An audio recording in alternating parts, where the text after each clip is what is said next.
ಪಕ್ಷಕ್ಕಿಂತ ಮಾನವೀಯತೆ ಬೇಕು, ನ್ಯಾಯ ಕೊಡಿಸ್ಬೇಕು ಹುಡುಗಿಗೆ. ನಾನು RSS ಅವ್ರ ಜೊತೆಲಿ ಮಾತಾಡಿದ್ದೇನೆ, ಎಲ್ಲರ ಜೊತೆಲಿ ಮಾತಾಡ್ತೇನೆ, ಎಲ್ಲರ ನಿರ್ಣಯ ಒಂದೇ. ನಾವು ಪಕ್ಷಕ್ಕಿಂತ ನೈತಿಕತೆಗೆ ಬೆಲೆ ಕೊಡ್ತೇವೆ, ಆ ಹುಡುಗಿ ಜೊತೆ ನಾವು ಇರ್ತೇವೆ ಅನ್ನೋ ಮಾತನ್ನು ಹೇಳಿದ್ವಿ. ಅವರಿಗೆ ಪಕ್ಷದ ಬಗ್ಗೆ ಅಭಿಮಾನ ಇದ್ದರೆ ಅದು ಮೊದಲೇ ತೀರ್ಮಾನ ಜಗನ್ನಿವಾಸ ತಗೋಬೇಕಾಗಿತ್ತು. ನಾಳೆ ಬಂದು ಮದುವೆ ಆಗ್ಬಿಟ್ರೆ ಆಗೋದ್ರೆ ಮುಗಿದೋಯ್ತಲ್ಲ. ನಾವು ಎಲ್ರಿಗೂ ಜೈ ಅಂತೇಳಿ ಒಂದು ನಮಸ್ಕಾರ ಮಾಡಿ ಬರ್ತೀವಲ್ಲ, ಅವರ ನಿರ್ಣಯವೇ ನಿರ್ಣಯ. ಒಳ್ಳೇದಾಗಬೇಕು ಅಂತ ಬಯಸಿದ್ರೆ ಅವ್ರು ಒಳ್ಳೆ ತೀರ್ಮಾನ ತಗೊಂಡ್ಲಿ. ಪೂಜಾ ನಿರ್ಣಯ ಮಾಡಿ, ಇಲ್ಲ ಈಗ ನನಗೆ ಅವಮಾನ ಆಗಿದೆ, ಇಷ್ಟೆಲ್ಲ ಆಗಿದೆ, ನನ್ನಿಂದ ತಪ್ಪಾಗಿದೆ, ನಾನು ಆ ಹುಡುಗನ ಜೊತೆ ಮದುವೆ ಆಗೋದಿಲ್ಲ ಅಂತ ತಗೊಂಡ್ಬಿಟ್ರೆ ಕೊನೆಗೇನು? ಮನಸ್ಸು ಒಡೆದೋಗೋದಕ್ಕಿಂತ ಮುಂಚೆ ಒಂದಾಗೋದಿದೆಯಲ್ಲ, ಅದು ಬುದ್ಧಿವಂತಿಕೆ ಲಕ್ಷಣ. ಇದಕ್ಕೆ ಮೇಲೆಲ್ಲ ತಿಳಿದವ್ರಿಗೆ ನಾವೇನು ಹೇಳೋದು, ನಾವು ಸಣ್ಣ ಜನ. ಅದರಲ್ಲಿ ಸತೀಶ್ ಅವರು ನನ್ನ ಜೊತೆ ಮಾತಾಡುವಾಗ ನಮ್ಮ ಸ್ವಾಮೀಜಿಗಳನ್ನೆಲ್ಲ ನಾವು ಹುಡುಗಿ ನೋಡೋಕೆ ಹೋದಾಗಲೂ ಕೂಡ ಅವರು ನಾವಿದ್ದ ಜಾಗಕ್ಕೆ ಬಂದು ಹೇಳಿದ್ರು, ಪಕ್ಷಕ್ಕಿಂತ ಮಾನವೀಯತೆ ಬೇಕು, ನ್ಯಾಯ ಕೊಡಿಸ್ಬೇಕು ಆ ಹುಡುಗಿಗೆ. ನಾನು RSS ಅವ್ರ ಜೊತೆಲಿ ಮಾತಾಡಿದ್ದೇನೆ, ಎಲ್ಲರ ಜೊತೆಲಿ ಮಾತಾಡ್ತೇನೆ, ಎಲ್ಲರ ನಿರ್ಣಯ ಒಂದೇ. ನಾವು ಪಕ್ಷಕ್ಕಿಂತ ನೈತಿಕತೆಗೆ ಬೆಲೆ ಕೊಡ್ತೇವೆ, ಆ ಹುಡುಗಿ ಜೊತೆಲಿ ನಾವು ಇರ್ತೇವೆ ಅನ್ನೋ ಮಾತನ್ನು ಹೇಳಿದರು.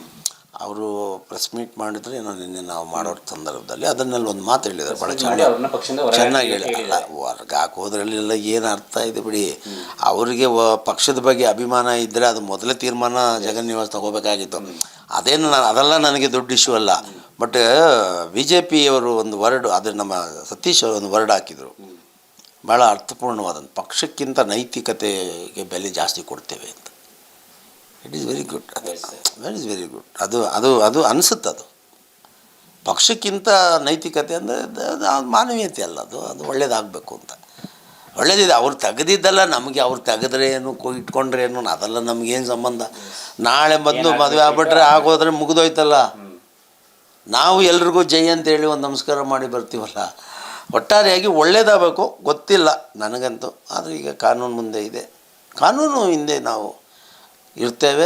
ದೊಡ್ಡವ್ರನ್ನ ಎಲ್ಲೆಲ್ಲಿ ಅಪಾಯಿಂಟ್ ಮಾಡಬೇಕು ನಾನು ಮಾಡಿಸ್ತೇನೆ, ಖುದ್ದು ನಾನೇ ನಿಂತು ಆ ಹುಡುಗಿಗೆ ಕಾನೂನು ಏನು ಅನುಕೂಲ ಸಿಗುತ್ತೋ ಅದೆಲ್ಲ ಕೊಡಿಸ್ತೇವೆ ನಾವು. ಫೈನಲ್ ಆಗಿ ಏನು ಹೇಳ್ಬೋದು ಅಂದರೆ, ಎಸ್ ನೀವೆಲ್ಲ ಪ್ರಯತ್ನಗಳನ್ನು ಕೂಡ ಮಾಡಿದ್ದೀರಿ, ಒಪ್ಕೊಳ್ತಿಲ್ಲ ಅನ್ನೋವಂಥ ಒಂದು ಹಂತಕ್ಕೂ ನೀವೇ ಹೇಳಿದೆ, ಹತಾಶರಾಗಿದ್ದೀರಿ. ಅಂದರೆ ಸಂಧಾನದಲ್ಲಿ ಅವ್ರು ಒಪ್ಕೊಳ್ಳಿಲ್ಲ, ಇನ್ನೇನು ಉಳಿದಿದ್ದು ಕಾನೂನು ಹೋರಾಟ, ಅದನ್ನು ಮಾಡ್ತೀವಿ ಅಂತೇಳಿ. ಸೊ ಈ ಕ್ಷಣಕ್ಕೂ ಕೂಡ ಅವ್ರಿಗೆ ನೀವು ಒಂದು ಆ ಆಪ್ಷನ್ನ ಓಪನ್ ಆಗಿ ಇಟ್ಟಿದ್ದೀರಿ. ಸೊ ಒಂದು ಪ್ರಕರಣ ಸುಖಾಂತ್ಯ ಆಗಲಿ, ಮದುವೆ ಆಗಲಿ ಅನ್ನೋ ರೀತಿಲಿ ಕೊನೆಯದಾಗಿ ಅವರ ಪೇರೆಂಟ್ಸಿಗೆ ಏನು ಹೇಳ್ತೀರಿ? ನಾನು ಏನು ಹೇಳಲ್ಲ, ಅವರ ನಿರ್ಣಯವೇ ನಿರ್ಣಯ.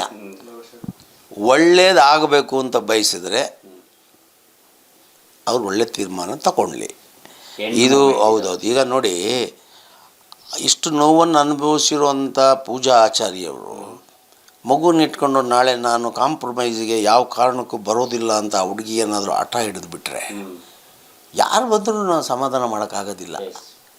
ನನಗಿಷ್ಟೆಲ್ಲ ಅವಮಾನ ಮಾಡಿದ್ದಾರೆ, ನಾವು ಮಾಡೋದಿಲ್ಲ. ಈಗ ಅವ್ರು ಹೆಂಗೆ ಇವಳನ್ನ ತಿರಸ್ಕಾರ ಮಾಡ್ತಾ ಇದ್ದಾರೆ, ನಾವು ಸಿನಿಮಾಗಳಲ್ಲಿ ನೋಡ್ತೀವಿ, ಹೆಣ್ಮಕ್ಳೇ ಗಂಡಸರನ್ನ ತಿರಸ್ಕಾರ ಮಾಡಿರೋದು.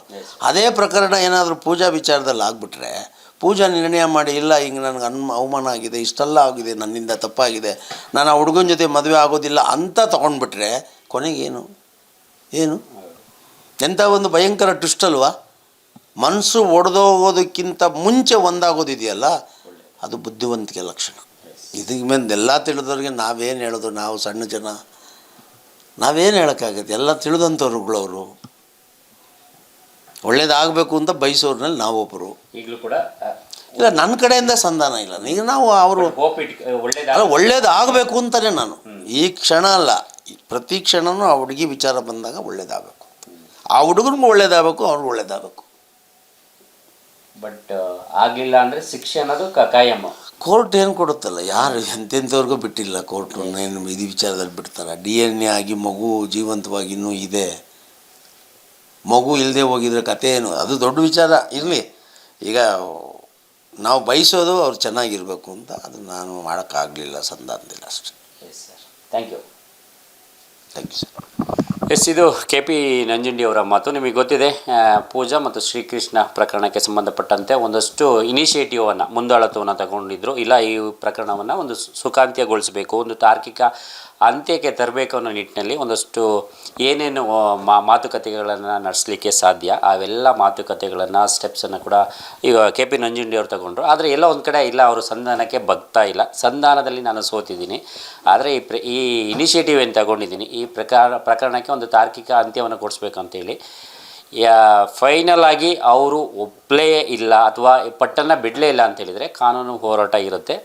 ಒಂದು ರೀತಿಯಾಗಿ ಇವರು ಹೇಳೋ ಪ್ರಕಾರ ಅವರ ಗುಂಡಿಯನ್ನು ಅವರೇ ತೋಡ್ಕೊಳ್ತಿದ್ದಾರೆ ಅನ್ನುವಂಥದ್ದು. ಯಾಕಂತ ಹೇಳಿದರೆ ಇನ್ನೂ ಕೂಡ ಪೂಜಾ ಕಡೆಯಿಂದ ಕಾನೂನು ಹೋರಾಟ ಶುರುವಾಗಿಲ್ಲ. ಯಾಕಂತ ಹೇಳಿದರೆ ನಿಮಗೆ ಗೊತ್ತಿದೆ, DNA ಪರೀಕ್ಷೆಯಲ್ಲಿ ಈ ಮಗುವಿನ ಅಪ್ಪ ಶ್ರೀಕೃಷ್ಣನೇ ಅಂತೇಳಿ ಸಾಬೀತಾಗಿದೆ. ಆದರೆ ಆದ ನಂತರ ಆ ಅಪ್ಪನಿಗೆ ಇರುವಂಥ ಜವಾಬ್ದಾರಿನ ಆತ ನಿರ್ವಹಿಸಲಿಕ್ಕೆ ಆತ ಆಗಲಿ ಅಥವಾ ಆತನ ಕುಟುಂಬ ಮುಂದೆ ಬರ್ತಿಲ್ಲ ಅಂತ ಹೇಳಿದರೆ ಅಫ್ಕೋರ್ಸ್ ಕಾನೂನಲ್ಲಿ ನಿಮಗೆ ಗೊತ್ತಿದೆ ಯಾವ ರೀತಿಯಾದಂಥ ಶಿಕ್ಷೆ ಆಗುತ್ತೆ ಅನ್ನೋಂಥದ್ದನ್ನ.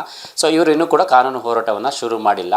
ಹಾಗಾಗಿ ಈಗಲೂ ಕೂಡ ಒಂದು ಹೋಪನ್ನು ಇಟ್ಕೊಂಡಿದ್ದಾರೆ. ಯಾಕೆ ಬೇಕು ಇವೆಲ್ಲ, ಅವನ ಭವಿಷ್ಯವನ್ನು ನಾವು ಹಾಳು ಮಾಡೋದ್ರಲ್ಲಿ ನಮಗೆ ಸಂತೋಷ ಇಲ್ಲ, ಅಥವಾ ಅವನನ್ನು ಜೈಲಿಗೆ ಕಳಿಸೋದ್ರಿಂದ ಅಥವಾ ಅವನ್ನ ಬೇರೆ ರೀತಿಯಾಗಿ ಈ ರೀತಿಯಾಗಿ ಪಟ್ಟ ಕಟ್ಟೋದ್ರಿಂದ ನಮಗೇನು ಆಗಬೇಕಾಗಿಲ್ಲ. ಹಾಗಾಗಿ ಒಂದು ಯೋಚನೆಯನ್ನು ಮಾಡಲಿ ಅಂತೇಳಿ ಈ ಕ್ಷಣಕ್ಕೂ ಕೂಡ ಇಲ್ಲಿ ಕೆ ಪಿ ನಂಜುಂಡಿಯವರು ಇರ್ಬೋದು ಅಥವಾ ಆ ಕುಟುಂಬ ಏನಿದೆ ಆ ಕುಟುಂಬ ಕೂಡ ಆತನಿಗೆ ಕೆಟ್ಟದಾಗಲಿ ಅನ್ನೋಂತಹ ಒಂದು ಯೋಚನೆಗಳನ್ನು ಇಟ್ಕೊಂಡಿಲ್ಲ. ಹಾಗಾಗಿ ಸೊ ಒಂದು ಮಾಧ್ಯಮವಾಗಿ ಕೂಡ ಪಬ್ಲಿಕ್ ಇಂಪ್ಯಾಕ್ಟ್ ನಿಮಗೆ ಗೊತ್ತಿದೆ, ಈ ಒಂದು ಪ್ರಕರಣವನ್ನು ಆಗಿನಿಂದಲೂ ಕೂಡ ಫಾಲೋ ಅಪ್ವನ್ನು ಮಾಡ್ಕೊಂಡು ಬರ್ತಾಯಿದೆ. ನಾವು ಕೂಡ ಎಲ್ಲೋ ಒಂದು ಕಡೆ ಆ ಕುಟುಂಬಕ್ಕೆ ಅಂದರೆ ಶ್ರೀಕೃಷ್ಣ ಕುಟುಂಬಕ್ಕೆ ಅಥವಾ ಶ್ರೀಕೃಷ್ಣಕ್ಕಾಗಲಿ ಹಾನಿಯಾಗುವಂತಹ ಪದಗಳನ್ನು ಬಳಸೋದಾಗಲಿ, ಹಾಗೆ ಮಾಡ್ದ ಹೀಗೆ ಮಾಡ್ದ ಇಲ್ಲ, ಖಂಡಿತವಾಗಿ ಕೂಡ ಈ ಪ್ರಕರಣ ಸುಖಾಂತ್ಯ ಆಗಲಿ ಅನ್ನೋ ರೀತಿಯಲ್ಲಿ ಈ ಒಂದು ಸುದ್ದಿಯನ್ನು ಪ್ರಸಾರ ಮಾಡ್ತಾ ಬಂದು.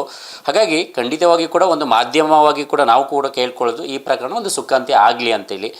ಕೊನೆಗೂ ಕೂಡ ಅವರು ಮನಸ್ಸನ್ನು ಮಾಡೋದಿಲ್ಲ ಅಂತ ಆದರೆ ಖಂಡಿತವಾಗಿ ಕೂಡ ಕಾನೂನಿನ ಕುಣಿಕೆಯಲ್ಲಿ ಶ್ರೀಕೃಷ್ಣ ಬಂದಿಯಾಗಬೇಕಾಗುತ್ತೆ. ನಿಮಗೆ ಗೊತ್ತಿದೆ ಅದು ಯಾವ ರೀತಿಯಾಗಿ ಅಂತ ಹೇಳಿದರೆ, ಇನ್ ಕೇಸ್ ಈಗಲೂ ಕೂಡ ಅವರು ಮಂಡುತನವನ್ನು ಹಾಗೆ ಇಟ್ಕೊಂಡ್ರೆ ಅತ್ಯಾಚಾರಕ್ಕೆ ಆಗುವಂಥ ಶಿಕ್ಷೆ ಏನಿದೆ ಆ ಥರದ ಶಿಕ್ಷೆ ಖಂಡಿತವಾಗಿಯೂ ಶ್ರೀಕೃಷ್ಣಗೆ ಆಗುವಂಥದ್ದು. ಹಾಗಾಗಿ ಅಲ್ಲಿಂದ ಆತನನ್ನು ತಪ್ಪಿಸೋಕ್ಕೆ ಯಾರು ಕೂಡ ಸಾಧ್ಯ ಆಗಲ್ಲ. ಸೊ ಕೊನೆಯ ಆಪ್ಷನ್ ಇದೆ. ಸೊ ಆ ಕುಟುಂಬ ಯೋಚನೆ ಮಾಡಬೇಕು, ಶ್ರೀಕೃಷ್ಣ ಯೋಚನೆ ಮಾಡಬೇಕು. ಹಾಗಂತೇಳಿ ಆ ಫ್ಯಾಮಿಲಿ ಅಥವಾ ಪೂಜಾ ಆಗಲಿ ಶ್ರೀಕೃಷ್ಣ ಆಗಲಿ ಕೆ ಪಿ ನಂಜುಂಡಿಯವರು ಹೇಳಿದರು ಯಾರೂ ಮಾಡಿದಂಥ ತಪ್ಪನ್ನು ಅವರೇನೂ ಮಾಡಿಲ್ಲ. ಆ ಏಜಲ್ಲಿ ಏನು ಒಂದು ಹಂತದಲ್ಲಿ ಒಂದಷ್ಟು ಯುವತಿಯರಲ್ಲಿ ಆಗುವಂಥದ್ದು ಆಗಿದೆ.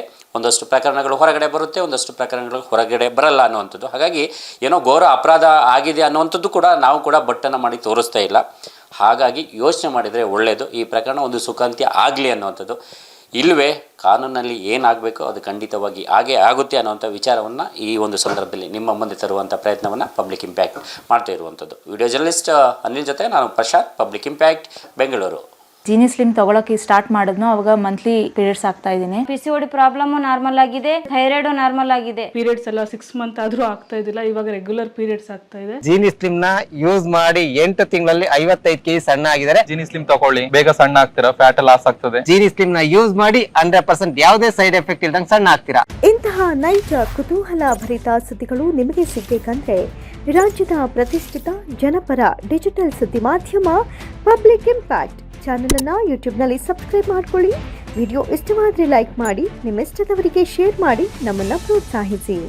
ಹಾಗೆಯೇ ಫೇಸ್ಬುಕ್ನಲ್ಲಿ ಪಬ್ಲಿಕ್ ಇಂಪ್ಯಾಕ್ಟ್ ಫಾಲೋ ಮಾಡೋದನ್ನ, ಇನ್ಸ್ಟಾದಲ್ಲಿ ಜೊತೆಯಾಗೋದನ್ನ ಮಿಸ್ ಮಾಡಬೇಡಿ.